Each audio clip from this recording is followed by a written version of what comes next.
Biologic medicines are key to longevity and quality of life at affordable costs. To develop India as a global biopharma manufacturing hub,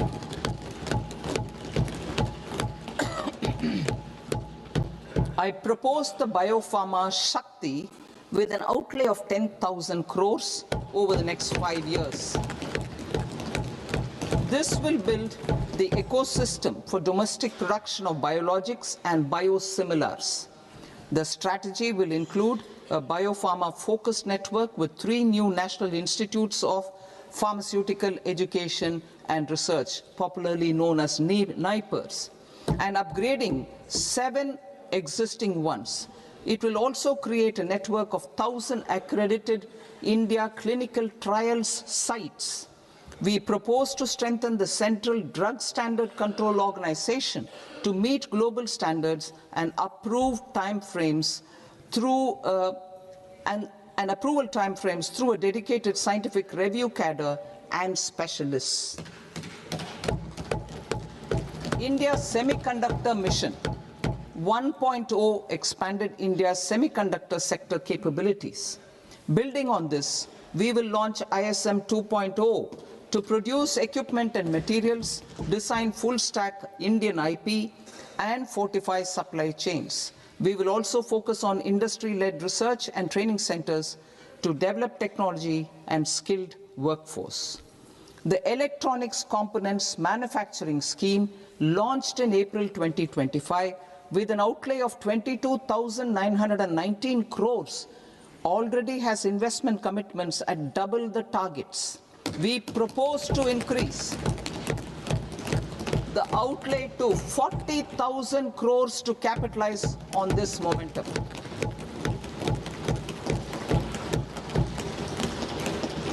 A scheme for rare earth permanent magnets was launched in 2025 November.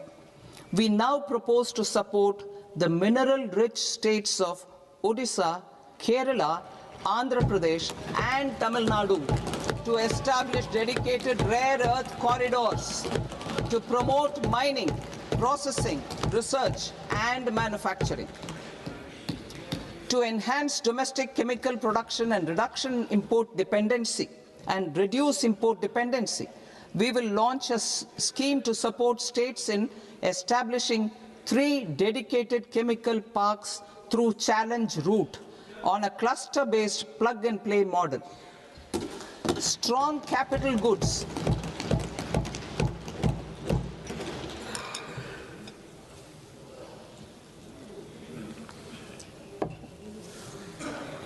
Strong capital goods capability is a determinant of productivity and quality across different sectors. Towards building this capacity, I propose the following. High-tech tool rooms will be established by central public sector enterprises at 2 locations as digitally enabled automated service bureaus that locally design, test, and manufacture high-precision components at scale and at lower cost. 2. A scheme for enhancement of construction and infrastructure equipments will be introduced to strengthen domestic manufacturing of high value and technologically advanced CIE. This can range from lifts in a multi-storied apartment or firefighting equipment in multiplexes, large or small, and to tunnel boring equipments for building metros and high-altitude roads. I also propose a scheme for container manufacturing to create a globally competitive container manufacturing ecosystem with a budgetary allocation of 10,000 crores over a 5-year period. For the labor-intensive textile sector, I propose an integrated program with 5 subparts. 1. The National Fiber Scheme for self-reliance in natural fibers, such as silk, wool, and jute, man-made fibers, and new-age fibers. Textile expansion and employment scheme to modernize traditional clusters with capital support for machinery, technology upgradation, and common testing and certification centers. 3. The National Handloom and Handicraft Program to integrate and strengthen existing schemes and ensure targeted support for weavers and artisans. Tex Eco Initiative to promote globally competitive and sustainable textiles and apparels. Samarth 2.0 to modernize the upgrade the textile skilling ecosystem through collaboration with industry and academic institutions. Further, I propose to set up mega textile parks in challenge mode. They can also focus on bringing value addition to technical textiles. I propose to launch the Mahatma Gandhi Gram Swaraj initiative to strengthen khadi, handloom, and handicrafts. This will help in global market linkage and branding. It will streamline and support training, skilling, quality of process, and production. This will benefit our weavers, village industries, One District, One Product ODOP initiative, and also our rural youth. India has the potential to emerge as a global hub for high-quality, affordable sports goods. I propose a dedicated initiative for sports goods that will promote manufacturing, research, and innovation in equipment design, as well as material sciences. Rejuvenation of legacy industrial clusters. I propose to introduce a scheme to revive 200 legacy industrial clusters to improve their cost competitiveness and efficiency through infrastructure and technology upgradation. Creating champion SMEs and supporting micro enterprises. Recognizing MSMEs as a vital engine of growth, I propose a three-pronged approach to help them grow as champions. Equity support. I propose to introduce a dedicated 10,000 crores SME growth fund to create future champions, incentivizing enterprises based on select criteria.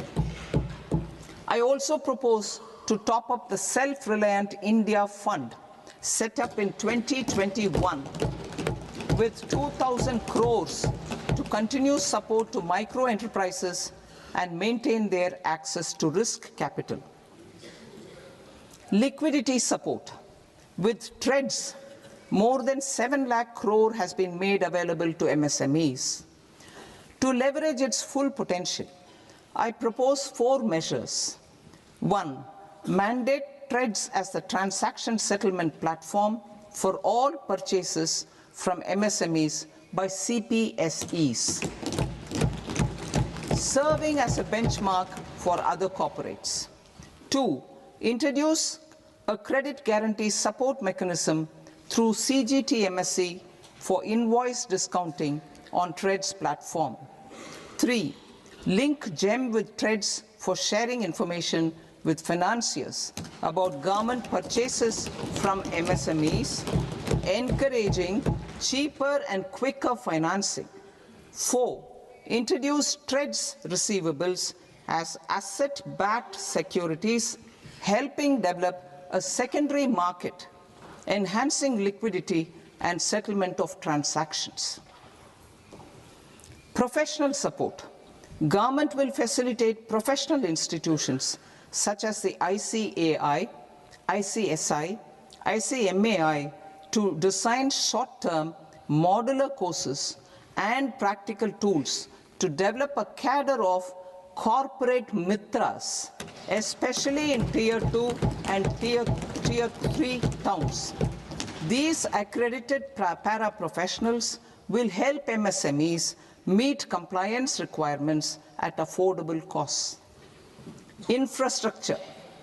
During this past decade, our government has undertaken several initiatives for large-scale enhancement of public infrastructure, including through new financing instruments such as Infrastructure Investment Trust (InvITs) and Real Estate Investment Trust (REITs), and institutions like NIIF and NABFID. We shall continue to focus on developing infrastructure in cities with over 5 lakh population, that is Tier 2, Tier 3 cities, which have expanded to become growth centers.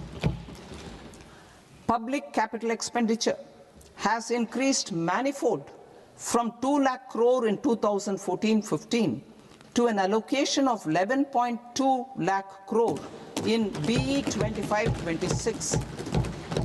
In this coming year, that is financial year 2026-27, I propose to increase it to 12.2 lakh crores to continue the momentum. To strengthen the confidence of private developers regarding risks during infrastructure development and construction phase, I propose to set up an infrastructure risk guarantee fund to provide prudentially calibrated partial credit guarantee to lenders. Over the years, REITs have emerged as a successful instrument for asset monetization. I propose to accelerate recycling of significant real estate assets of the CPSEs through the setting up of dedicated REITs. To promote environmentally sustainable movement of cargo, I propose to 1. Establish new dedicated freight corridors connecting Dankuni in the east to Surat in the west. Operationalize 20 new national waterways over the next 5 years, starting with National Waterways 5 in Orissa to connect mineral-rich areas of Talcher and Angul and industrial centers like Kalinga Nagar to the ports of Paradeep and Dhamra. Training institutes will be set up as regional centers of excellence for development of required manpower for these waterways. This will benefit youth in the entire stretch of the waterways to train and acquire skills. Further, a ship repair ecosystem catering to inland waterways will also be set up at Varanasi and Patna. And C, launch a coastal cargo promotion scheme for incentivizing a modal shift from rail to road to increase the share of inland waterways and coastal shipping from 6% to 12% by 2047. To enhance last mile and remote connectivity and promote tourism, I propose to give incentives to indigenize manufacturing of seaplanes. A seaplane VGF scheme will be also introduced to provide support for operations. Carbon capture, utilization and storage. Aligning with the roadmap launched in December 2025, the carbon capture, utilization and storage technologies at scale will achieve higher readiness and in end-use application across 5 industrial sectors, including power, steel, cement, refineries, and chemicals. An outlay of 20,000 crore is proposed over the next 5 years for this purpose. City economic regions. Cities are India's engines of growth, innovation, and opportunities. We shall now focus on Tier 2, Tier 3 cities, and even temple towns, which need modern infrastructure and basic amenities. This budget aims to further amplify the potential of cities to deliver the economic power of agglomerations by mapping city economic regions based on their specific growth drivers. An allocation of 5,000 crore per CER over 5 years is proposed for implementing their plans through a challenge mode with a reform cum result-based financing mechanism. In order to promote environmentally sustainable passenger systems, we will develop 7 high-speed rail corridors between cities as growth connectors, namely Mumbai to Pune, Pune to Hyderabad, Hyderabad to Bengaluru, Hyderabad to Chennai, Chennai to Bengaluru, Delhi to Varanasi, Varanasi to Siliguri.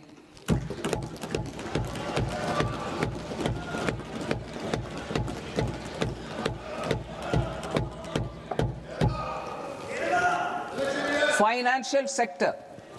The Indian banking sector today is characterized by strong balance sheet, historic highs in profitability, improved asset quality, and coverage exceeding 98% of villages in the country. At this juncture, we are well placed to futuristically evaluate the measures needed to continue on the path of reform-led growth of this sector. I propose setting up a high-level committee on banking for Vikasit Bharat. High-level committee on banking for Vikasit Bharat to comprehensively review the sector and align it with India's next phase of growth, while safeguarding financial stability, inclusion, and consumer protection. The vision for NBFCs for Vikasit Bharat has been outlined with clear targets for credit disbursement and technology adoption in order to achieve scale and improve efficiency in the public sector NBFCs. As a first step, it is proposed to restructure the Power Finance Corporation and Rural Electrification Corporation. I propose a comprehensive review of the foreign exchange management non-debt instruments rules to create a more contemporary, user-friendly framework for foreign investments consistent with India's evolving economic priorities. Corporate bond market. I propose to introduce a market-making framework with suitable access to funds and derivatives on corporate bond indices. I also propose to introduce total return swaps on corporate bonds. Municipal bonds. To encourage the issuance of municipal bonds of higher value by larger cities, I propose an incentive of 100 crore rupees for a single bond issuance. 100 crore rupees for a single bond issuance of more than 1,000 crore. The current scheme under Amrit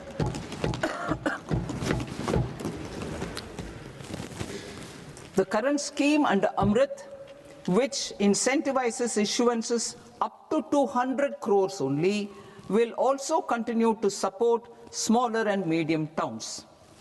That will also continue to support the smaller and medium towns. Ease of doing business. Individual persons resident outside India, PROI, will be permitted to invest in equity instruments of listed Indian companies through the Portfolio Investment Scheme. It is also proposed to increase the investment limit for an individual PROI under the scheme from 5% to 10%, with an overall investment limit for all individual PROIs to 24% from the current 10%. Emerging technologies including AI. 21st century is technology-driven. Adoption of technology is for the benefit of all people. Farmers in the field, women in STEM, youth keen to upskill, and Divyangjan to access newer opportunities. The government has taken several steps to support new technologies through AI Mission, National Quantum Mission, Anusandhan National Research Fund, and Research and Development and Innovation Fund. Our second kartavya is to fulfill aspirations and build capacities. Close to 25 crore individuals have come out of multi-dimensional poverty through a decade of our government's sustained and reform-oriented efforts.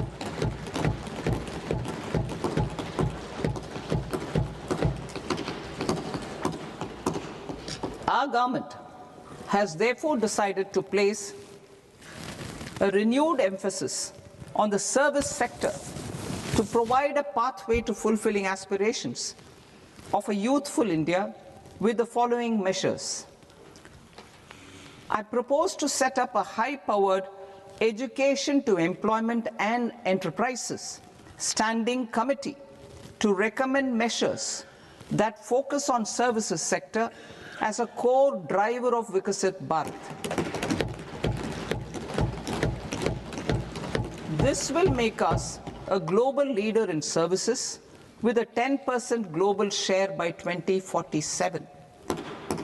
The committee will prioritize areas to optimize the potential for growth, employment, and exports. They will also assess the impact of emerging technologies, including AI, on jobs and skill requirements and propose measures thereof. To create a range of skilled career pathways, a new range of skilled career pathways for our youth, I propose interventions in the following sectors. Health. Existing institutions for allied health professionals will be upgraded and new AHP institutions established in private and government sectors. This will cover 10 selected disciplines, including optometry, radiology, anesthesia, OT technology, applied psychology, and behavioral health, and add 1 lakh AHPs over the next 5 years. A strong care system covering geriatric and allied care services will be built. A variety of NSQF-aligned programs will be developed to train multi-skilled caregivers, combining core care and allied skills such as wellness, yoga, and operation of medical assistive devices. In the coming year, 1.5 lakh caregivers will be trained.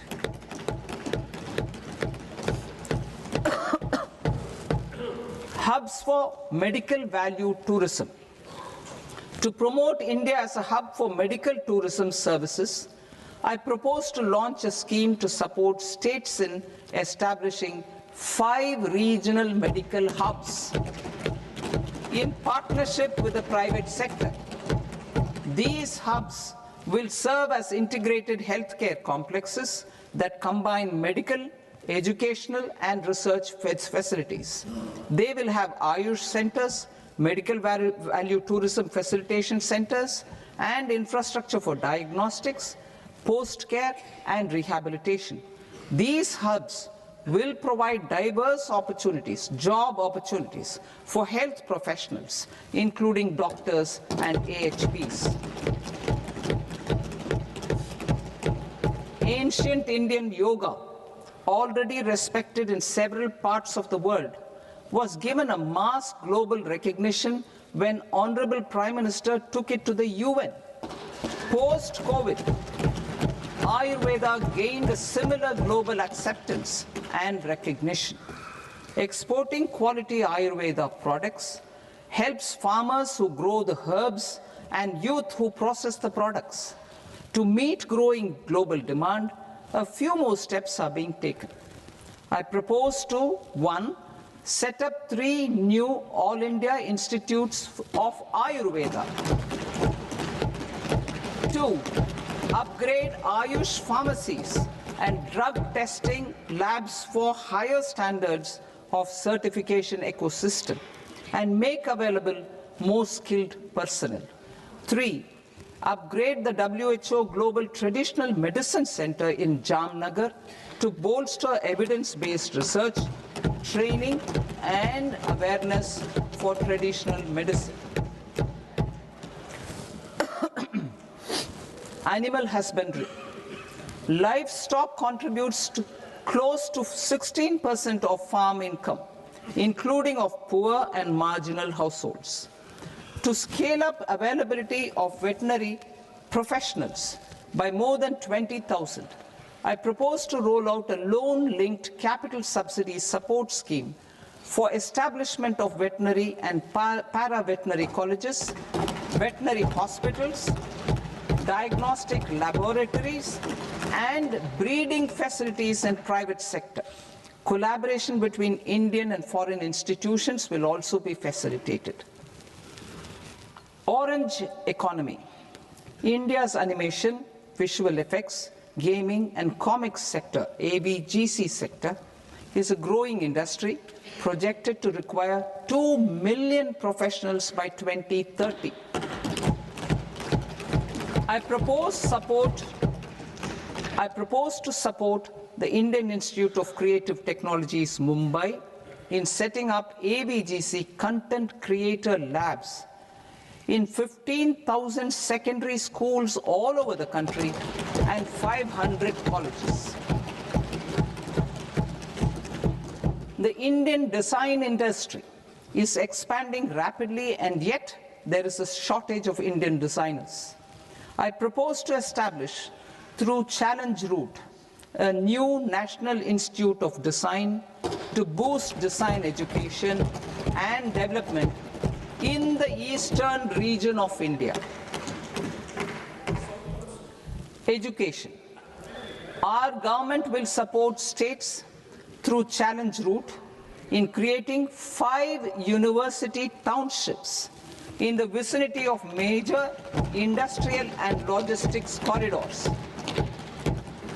These planned academic zones will host multiple universities, colleges, and research institutions, skill centers, and residential complexes. In higher education, STEM institutions, prolonged hours of study and laboratory work pose some challenges for girl students. Through VGF, Viability Gap Funding, and capital support, 1 girls' hostel will be established in every district.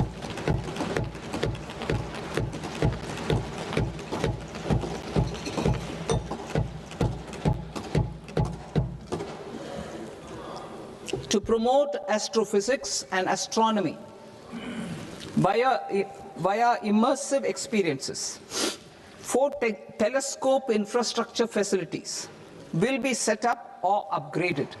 The National Large Solar Telescope, the National Large Optical Infrared Telescope, the Himalayan Chandra Telescope, and the Cosmos 2 Planetarium.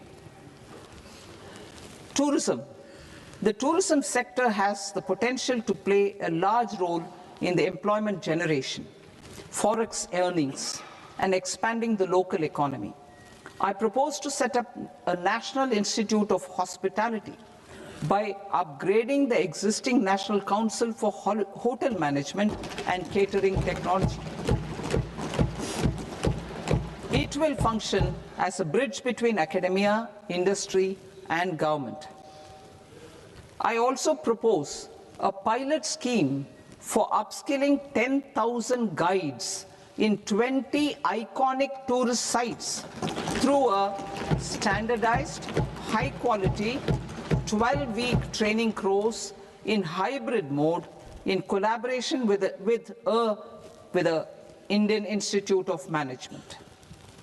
A national destination digital knowledge grid will be established to digitally document all places of significance, cultural, spiritual, and heritage. This initiative will create a new ecosystem of jobs for local researchers, historians, content creators, and technology partners. India has the potential and opportunity to offer world-class trekking and hiking experience. We will develop ecologically sustainable mountain trails in Himachal Pradesh, Uttarakhand, and Jammu Kashmir. Also in Araku Valley in the Eastern Ghats and Podigai Malai in the Western Ghats. Turtle trails along key nesting sites in the coastal areas of Odisha, Karnataka, and Kerala. And 3, bird watching trails along the Pulikat Lake in Andhra Pradesh, Tamil Nadu. It's on the border. Under the visionary leadership of Honorable Prime Minister, we established the International Big Cat Alliance in 2024. This year, India is hosting the first ever Global Big Cat Summit, where heads of governments and ministers from 95 range countries will deliberate on collective strategies for conservation. Heritage and culture tourism. I propose to develop 15 archaeological sites, including Lothal, Dolavira, Rakhi Gadi, Adichanallur, Saranath, Hastinapur, and Leh Palace into vibrant experiential cultural destinations. Excavated landscapes will be open to the public through curated walkways.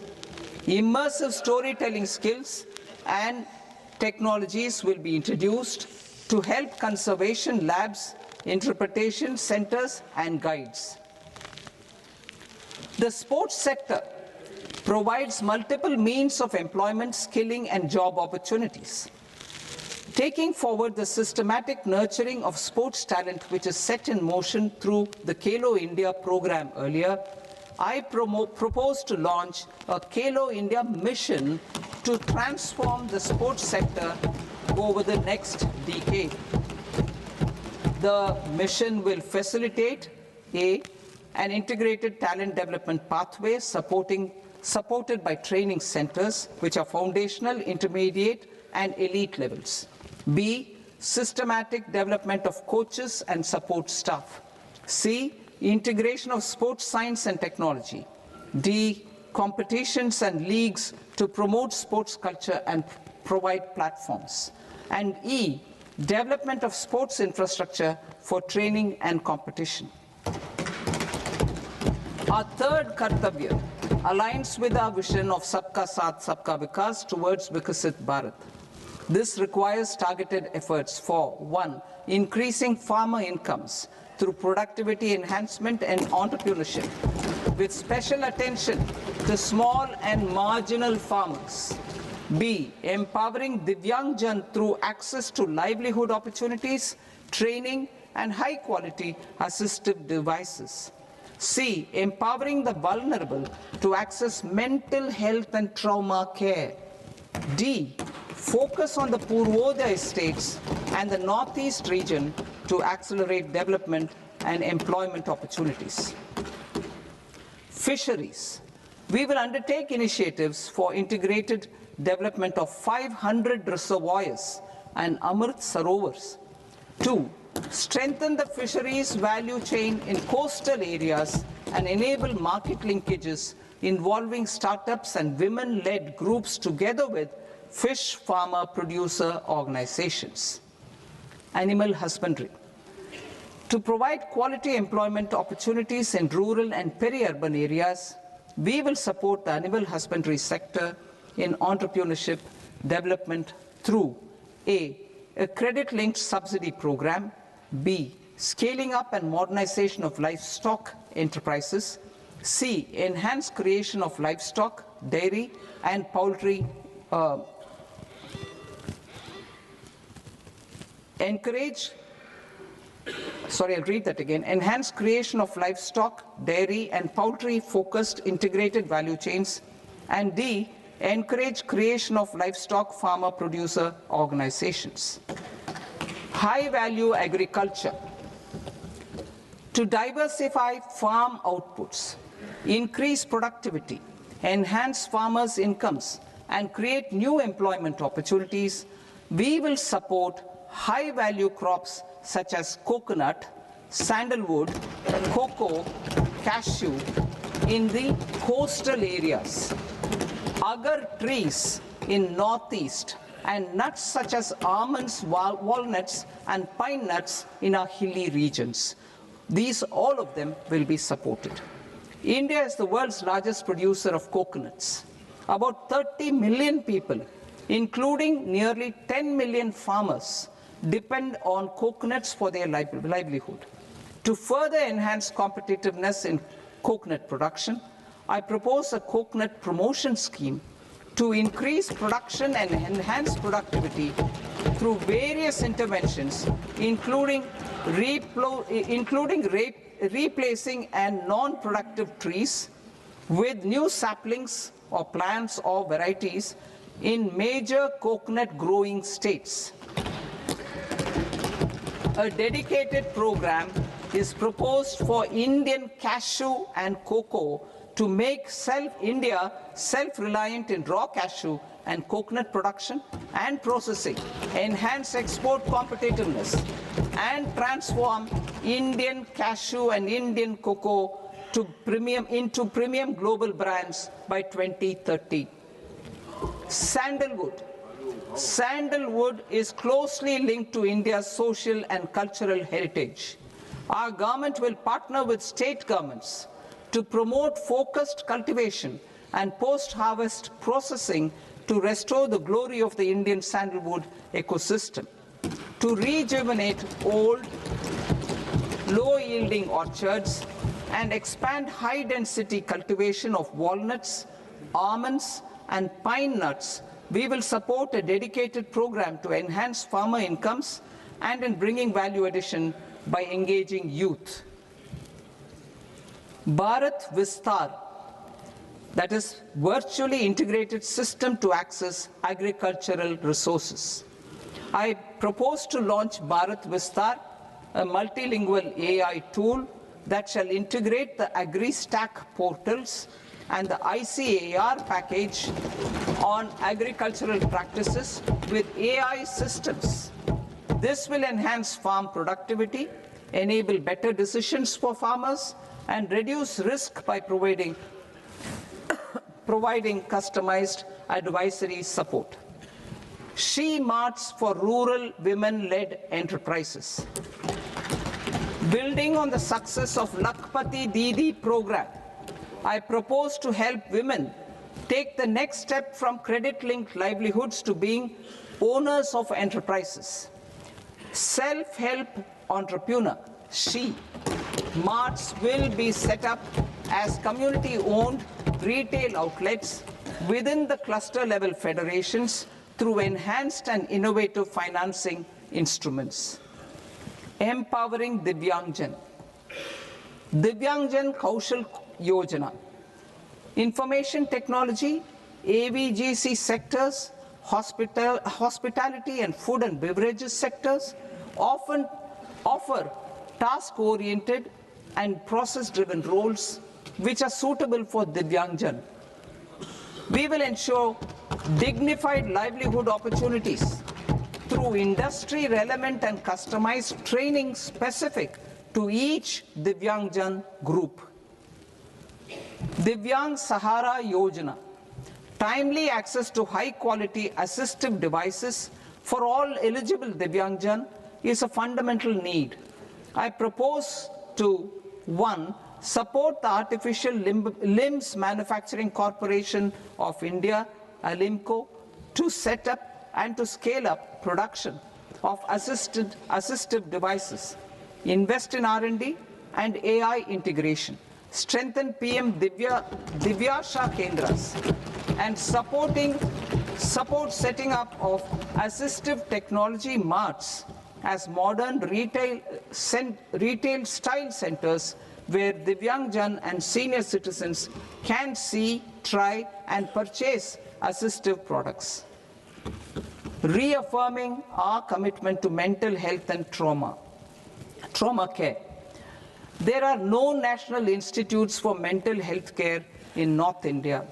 We will therefore set up a NIMHANS 2 and also upgrade national mental health institutes in Ranchi and in Tezpur as regional apex institutions. Emergencies expose families, particularly the poor and vulnerable, to unexpected expenditure. We will strengthen and increase these capacities by 50% in district hospitals by establishing emergency and trauma care centers. Focus on Purvodaya states and northeastern regions. Purvodaya, I propose the development of an integrated East Coast industrial corridor with a well-connected node at Durgapur, creation of 5 tourism destinations in 5 Purvodaya states, and the provision of 4,000 e-buses. Buddhist sites in northeastern region. The northeastern region is a civilizational confluence of Theravada and Mahayana or Vajrayana traditions. I propose to launch a scheme for development of Buddhist circuits in Arunachal Pradesh, Sikkim, Assam, Manipur, Mizoram, and Tripura. The scheme will cover preservation of temples and monasteries, pilgrimage interpretation centers, connectivity, and pilgrim amenities. 16th Finance Commission. On 17th November 2025, the 16th Finance Commission submitted its report to the President. As mandated under Article 281 of the Constitution, the government is to lay the report along with the explanatory memorandum on the action taken report on the recommendations of the Commission in Parliament, which, Sir, Honourable Speaker, you've allowed me to do at the commencement of this session. The government has accepted the recommendation of the Commission to retain the vertical share of devolution at 41%. As recommended by the Commission, I have provided 1.4 lakh crores of rupees to the states for the year 2026-2027 as Finance Commission grants. These include rural and urban local body and disaster management grants. Fiscal consolidation. Government has been delivering on our fiscal commitments consistently without compromising on social needs. To strive towards accepted standards of fiscal management in Budget 25-26, I had indicated that the central government would target reaching a debt to GDP ratio of 50 plus or minus 1% by 2030-31. In line with this, the debt to GDP ratio is estimated to be 55.6% of GDP in BE 26-27, compared to 56.1% of GDP in RE 25-26. A declining debt to GDP ratio will gradually free up resources for priority sector lending and expenditure by reducing the outgo on interest payments. One of the main operational instruments for debt targeting is the fiscal deficit. I am happy to inform this august House that I fulfilled my commitment made in 2021-2022 to reduce fiscal deficit below 4.5% of GDP by 25-26. In RE 25-26, the fiscal deficit has been estimated at par with BE of 2025-26 at 4.4% of GDP. In line with the new fiscal prudence path of debt consolidation, the fiscal deficit in BE 26-27 is estimated to be 4.3% of the GDP.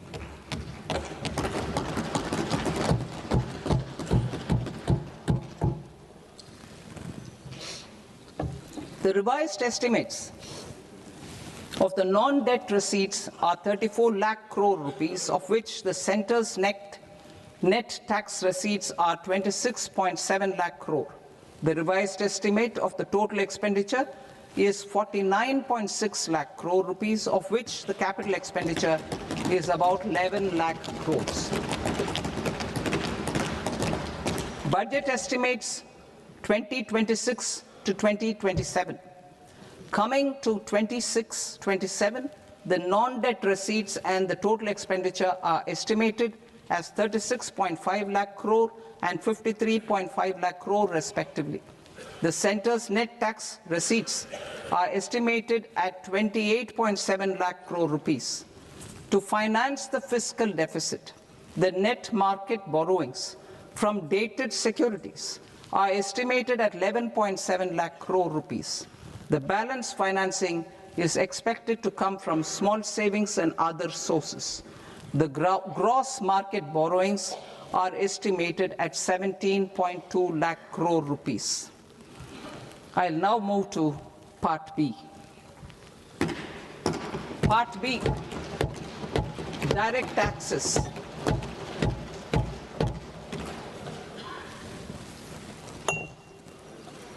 Honorable Speaker, sir, I now present my proposals on direct taxes. New Income Tax Act. In July 2024, I announced a comprehensive review of the Income Tax Act 1961. This was completed in a record time, and the Income Tax Act 2025 will come into effect from 1st April 2026. The simplified income tax rules and forms will be notified shortly, giving adequate time to taxpayers to acquaint themselves with its requirements. The forms have been redesigned such that ordinary citizens can comply without difficulty. Ease of living.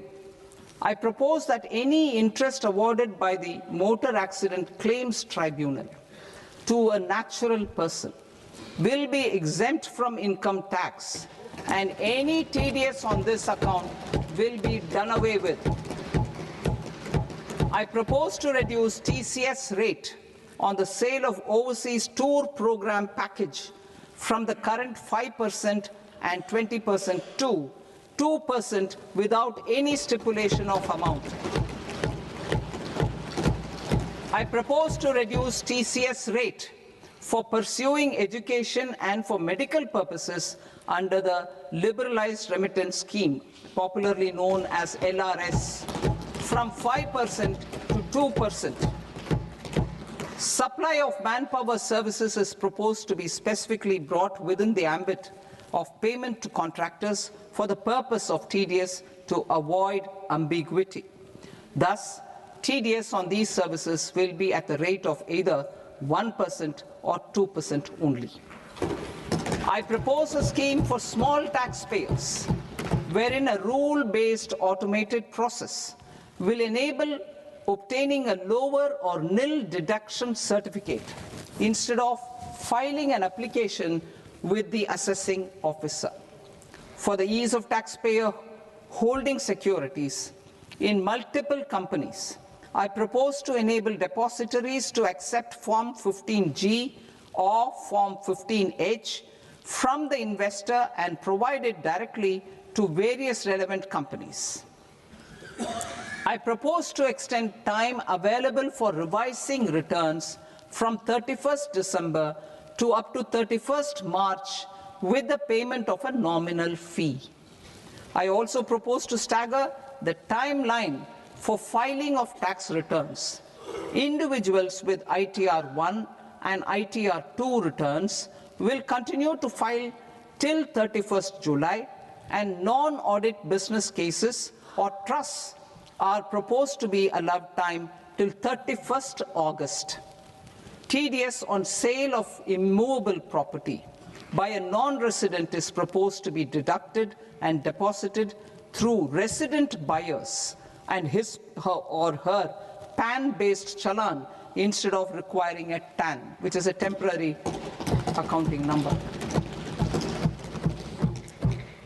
To address practical issues of small taxpayers like students, young professionals, tech employees, relocated NRIs, and such others, I propose to introduce a one-time 6-month foreign asset disclosure scheme for these taxpayers to disclose income or assets below a certain size. This scheme would be applicable for two categories of taxpayers, namely, A, who did not disclose their overseas income or assets, and B, who disclosed their overseas income and or paid due tax but could not declare the asset acquired. For category A, the limit of undisclosed income or asset is proposed to be up to 1 crore rupees. They need to pay 30% of fair market value of asset or 30% of undisclosed income as tax and 30% as additional income tax in lieu of penalty and would thereby get immunity from prosecution. For category B, asset value is proposed to be up to 5 crore rupees. Here, immunity from both penalty and prosecution will be available with a payment of fee of 1 lakh rupees. Rationalizing penalty and prosecution. Multiplicity of proceedings are hindrance to the ease of doing business. I propose to integrate assessment and penalty proceedings by way of a common order for both. There will be no interest liability on the taxpayer on the penalty amount for the period of appeal before the first appellate authority, irrespective of the outcome of appeal process. Further, quantum of prepayment is being reduced from 20% to 10% and will continue to be calculated only on core tax demand. As an additional measure for reducing litigation, I propose to allow taxpayers to update their returns even after reassessment proceedings have been initiated, and an additional 10% tax rate over and above the rate applicable for the relevant year. The assessing officer will then use only this updated return in his proceedings. There is already a framework for immunity from penalty and prosecution in the cases of underreporting. I propose to apply this framework for immunity to misreporting too. However, in such a case, the taxpayer will need to pay 100% of the tax amount as an additional income tax over and above the tax and interest due. Penalties for certain technical defaults, such as failure to get accounts audited, non-furnishing of transfer pricing audit report, and default in furnishing statement for financial transactions are proposed to be converted into fee.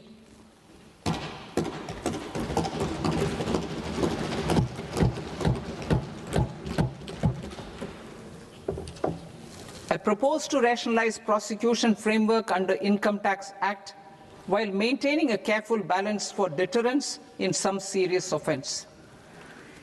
Non-production of books of account and documents and requirement of TDS payment where payment is made in kind are being decriminalized. Further, minor offences will attract fine only. The remaining prosecutions will be graded commensurate with the quantum of offence. They will entail only simple imprisonment with maximum imprisonment reduced to 2 years and power to courts to convert even those into fines. There is no penalty.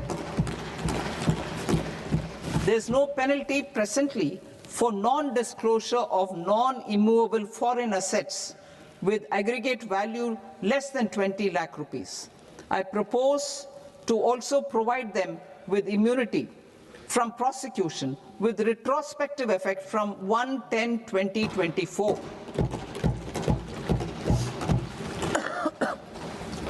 Cooperatives. Deduction is already allowed to a primary cooperative society engaged in supplying milk, oilseeds, fruits or vegetables raised or grown by its members. I propose to extend this deduction to also include supply of cattle feed and cotton seed produced by its members. I propose to allow inter-cooperative society dividend income as deduction under the new tax regime to the extent it is further distributed to its members. I further propose to allow exemption for a period of 3 years to dividend income received by a notified national cooperative federation on their investments made in companies up to 31/1/2026. This exemption would be allowed only for dividends further distributed to its member cooperatives. Supporting IT sector as India's growth engine. India is a global leader in software development services, IT-enabled services, knowledge process outsourcing services, and contract R&D services relating to software development. These businesses and their segments are quite interconnected with each other. All these services are proposed to be clubbed under a single category of information technology services with a common safe harbor margin of 15.5% applicable to all. The threshold for availing safe harbor for IT services is being enhanced substantially from 300 crore rupees to 2,000 crore rupees. Safe harbor for IT services shall be approved by an automated rule-driven process without any need for tax officer to examine and accept the application. Once applied by an IT services company, the same safe harbor can be continued for a period of 5 years at a stretch at its choice. For IT services companies who want to conclude advanced pricing agreement, APA, I propose to fast-track unilateral APA process for IT services and endeavor to conclude it within a period of 2 years. The period of 2 years can be extended by a further period of 6 months on taxpayers' request. I propose to extend the facility of modified returns available to the entity entering APA to its associated entities also. Attracting global business and investment. Recognizing the need to enable critical infrastructure and boost investment in data centers, I propose to provide tax holiday till 2047 to any foreign company that provides cloud services to customers globally by using data center services from India. It will, however, need to provide services to Indian customers through an Indian reseller entity. I also propose to provide a safe harbor of 15% on cost in case the company providing data center services from India is a related entity.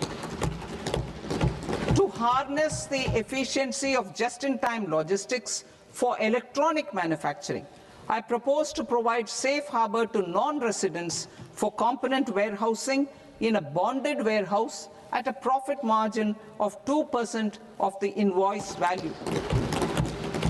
The resultant tax of about 0.7% will be much lower than in competing jurisdictions. To provide fillip to toll manufacturing in India, I propose to provide exemption from income tax for 5 years to any non-resident who provides capital goods, equipment, or tooling to any toll manufacturer in a bonded zone. To encourage vast pool of global talent to work in India for a longer period of time, I propose to provide exemption to global, non-India sourced income of a non-resident expert for a stay period of 5 years under notified schemes. I propose to provide exemption from minimum alternate tax, the MAT, to all non-residents who pay tax on presumptive basis. Tax administration. I propose to constitute a joint committee of Ministry of Corporate Affairs and Central Board of Direct Taxes for incorporating the requirements of income computation and disclosure standards, the ICDS, in the Indian Accounting Standards Ind AS itself. Separate accounting requirement based on ICDS will be done away with from the tax year 27-28. To support Prime Minister Modi's vision of homegrown accounting and advisory firms to become global leaders, I propose to rationalize the definition of accountant for the purposes of safe harbor rules. Other tax proposals. Change in taxation of buyback was brought in to address the improper use of buyback route by promoters. In the interest of minority shareholders, I propose to tax buyback for all types of shareholders as capital gains. However, to disincentivize misuse of tax arbitrage, promoters will pay an additional buyback tax. This will make effective tax 22% for corporate promoters. For non-corporate promoters, the effective tax will be 30%. TCS rate for sellers of specific goods, namely alcoholic liquor, scrap, and minerals, will be rationalized to 2%, and that on tendu leaves will be reduced from 5% to 2%. I propose to raise the STT on futures to 0.05% from the present 0.02%. STT on options premium and exercise of options are both proposed to be raised to 0.15% from the present rate of 0.1% and 0.125% respectively. We reformed the taxation landscape for corporates in 2019 by providing them a simplified regime with lower tax rate so that they could productively focus on business rather than on claim of deductions and exemptions. To encourage companies to shift to the new regime, set off of brought forward MAT credit, minimum alternate tax credit, is proposed to be allowed to companies only in the new regime. Set off using available MAT credit is proposed to be allowed to an extent of 1/4 of the tax liability in the new regime. MAT is proposed to be made final tax, so there will be no further credit accumulation from 1st April 2026. In line with this change, the rate of final tax is being reduced to 14% from the current MAT rate of 15%. The brought forward MAT credit of taxpayers accumulated till 30th March 2026 will continue to be available to them for set-off as above. Indirect taxes. I shall now take up proposals related to indirect taxes. My proposals for customs and central excise aim to further simplify the tariff structure, support domestic manufacturing, promote export competitiveness, and correct inversion in duty. To continue weeding out long-continuing customs duty exemptions, I propose to remove certain exemptions on items which are being manufactured in India or where the imports are negligible. Similarly, to further simplify the process of ascertaining the rate of duty applicable on a particular item, I propose to incorporate certain effective rates in various customs notifications to the tariff schedule itself. I shall now take up sector-specific proposals. Promotion of exports of marine, leather, and textile products. I propose to increase the limit for duty-free imports of specified inputs used for processing seafoods for export from the current 1% to 3% of FOB value of the previous year's export turnover.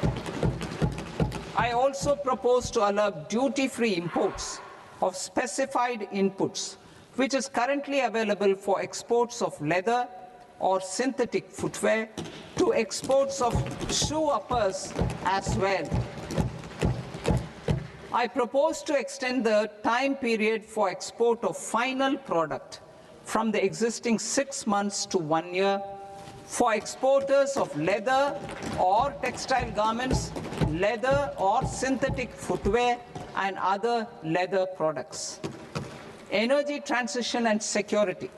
I propose to extend the basic customs duty exemption given to capital goods used for manufacturing lithium-ion cells for batteries to those used for manufacturing lithium-ion cells for battery energy storage systems also. I propose to exempt basic customs duty on import of sodium antimonate for use in manufacture of solar glass. Nuclear power. I propose to extend the existing basic customs duty exemption on imports of goods required for nuclear power projects till the year 2035 and expand it for all nuclear plants irrespective of their capacity. Critical minerals. It is proposed to provide basic customs duty exemption to the import of capital goods required for the processing of critical minerals in India. Biogas blended CNG.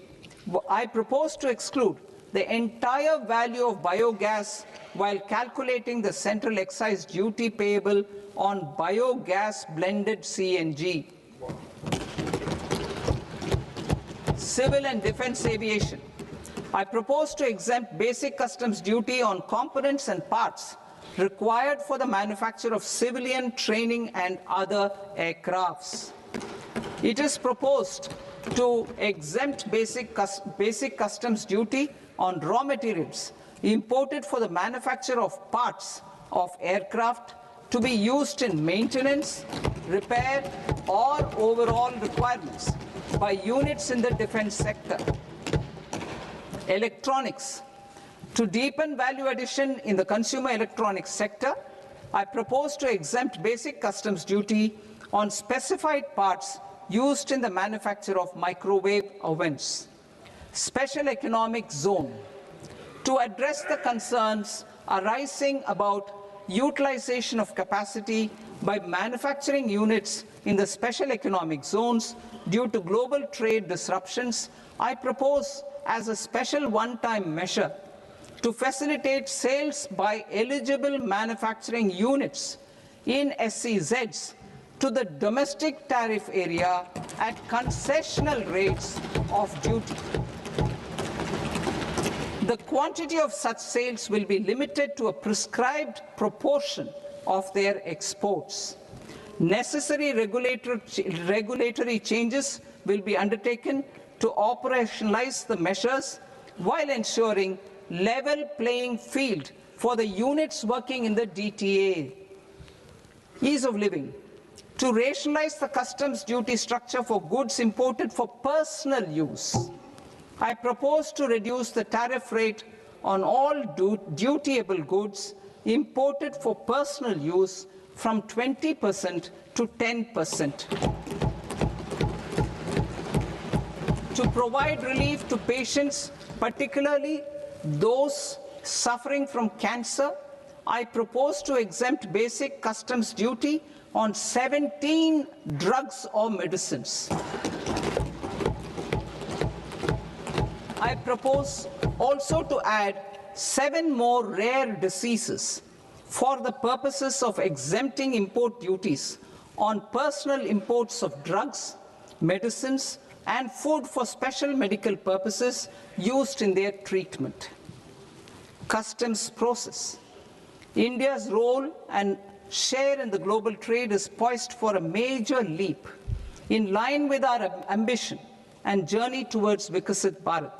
In this regard, I propose many measures for custom processes to have minimal intervention for smoother and faster movement of goods and greater certainty to the trade. Trust-based systems. I propose to enhance duty deferral period for Tier 2 and Tier 3 authorized economic operators, known as AEOs, from 15 days to 30 days. I propose to provide eligible manufacturer importers the same duty deferral facility. This should encourage them to get themselves accredited as a full-fledged Tier 3 AEO in due course. To provide greater certainty and for better business planning, I propose to extend validity period of advance ruling binding on customs from the present 3 years to 5 years. In the spirit of the whole of government approach,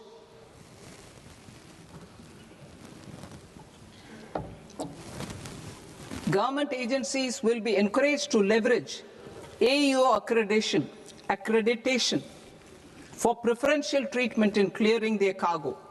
Regular importers with trusted, long-standing supply chains will be recognized in the risk system so that the need for verification of their cargo every time can be minimized.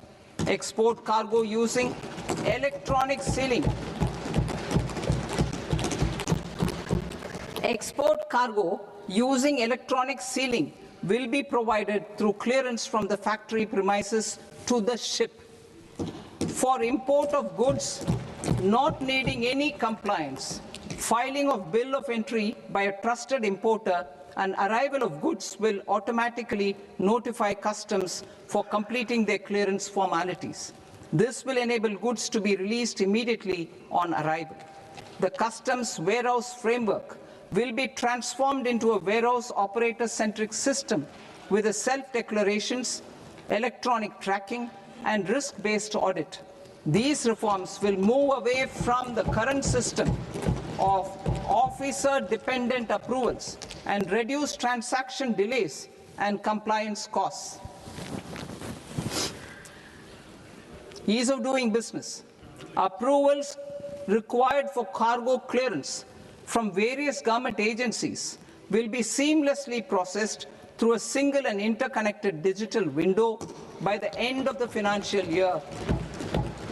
Processes involved in clearance of food, drugs, plant, and animal and wildlife products, accounting for about 70% of interdicted cargo, will be operationalized on this system by April 2026 itself. For goods not having any compliance requirement, clearance will be done by customs immediately after online registration is completed by the importer, subject to the payment of duty. Customs integrated system will be rolled out in 2 years as a single integrated and scalable platform for all customs processes. Utilization of non-intrusive scanning with advanced imaging and AI technology for risk assessment will be expanded in a phased manner with the objective to scan every container across all the major ports. New export opportunities to support Indian fishermen to fully harness the economic value of marine resources beyond our territorial waters. The following measures will be taken. A. Fish catch by an Indian fishing vessel in exclusive economic zone or on the high seas will be made free of duty. Landing of such fish on foreign port will be treated as export of goods. Safeguards will be put in place to prevent misuse during fish catch, transit, or transshipment. To support aspirations of India's small businesses, artisans, and startups to access global markets through e-commerce, I am pleased to announce complete removal of the current value cap of 10 lakh rupees per consignment on courier exports. In addition, handling of rejected and returned consignments will be improved with effective use of technology for identifying such consignments. I propose to revise provisions governing baggage clearance during international travel to address genuine concerns of passengers. The revised rules will enhance duty-free allowances in line with the present-day travel realities and provide clarity in temporary carriage of goods brought in or taken out. There are honest taxpayers who are willing to settle disputes by paying all their dues, but they get deterred due to negative connotation associated with penalty. They will now be able to close cases by paying an additional amount in lieu of penalty. Honorable Speaker, sir, with this, I commend the budget to this august House. Jai Hind.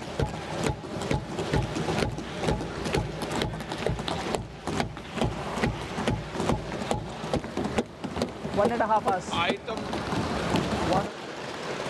Item number 3 माननीय वित्त मंत्री जी।